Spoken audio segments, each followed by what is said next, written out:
ini kita melihat 2 SD ya yang menerapkan contoh praktik pembelajaran literasi yang sesuai dengan tingkat kemampuan anak-anak. Ini adalah contoh praktik baik yang sangat menggembirakan dan sangat menginspirasi. Ini menginspirasi satu karena ini menunjukkan betapa positif dampak dari pembelajaran yang disesuaikan dengan tingkat kemampuan anak. Semua anak cerdas, tidak ada anak yang tidak bisa berkembang kalau kita percaya bahwa anak-anak itu memang memiliki kemampuannya.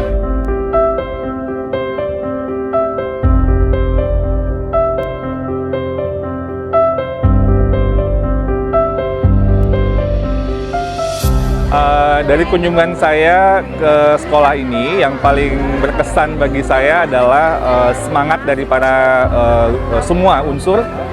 Pertama dari kepala sekolah dan dari para guru dan juga dari para murid-muridnya yang saya temui untuk belajar. Jadi itu merupakan sebuah hal yang luar biasa karena kita tahu dalam masa sekarang ini, di masa pandemi untuk learning recovery, ini memang butuh semangat bersama-sama. Jadi hashtagnya adalah gotong royong, kolaborasi.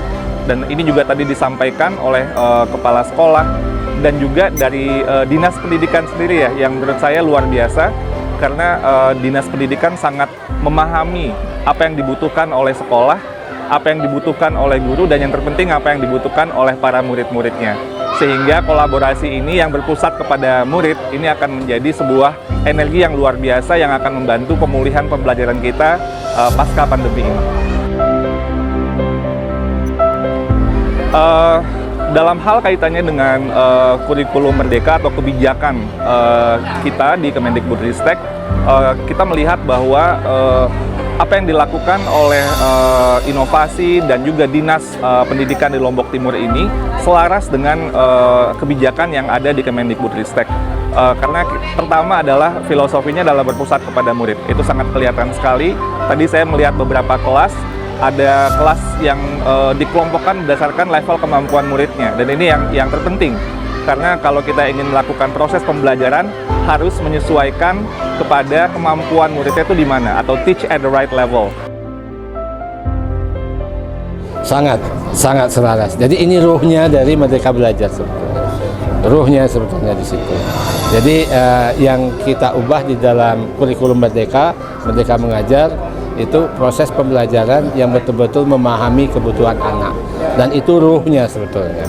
Jadi inovasi ini telah menyebarkan ruh kurikulum Merdeka, ruh kurikulum Merdeka Mengajar itu lewat program ini sebetulnya, dan itu sangat sejalan dengan apa yang kita merasa bahwa yang dipraktikkan di SD-SD di Lombok Tengah ini sudah sangat sejalan dengan kebijakan Merdeka Belajar, terutama kurikulum Merdeka. Intisari dari kurikulum Merdeka sebenarnya adalah fokus pada karakter dan kompetensi, terutama literasi dan numerasi, menggunakan pendekatan pembelajaran yang sesuai dengan tingkat kemampuan anak.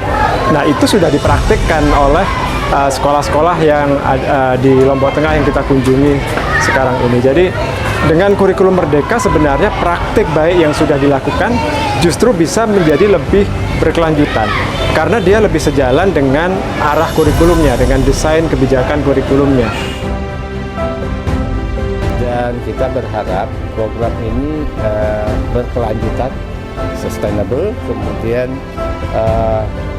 lama-kelamaan ini menjadi ownership-nya itu langsung pindah ke sekolah sini. Kalau tadinya program pelatihan, sekarang menjadi ownership dari sekolah.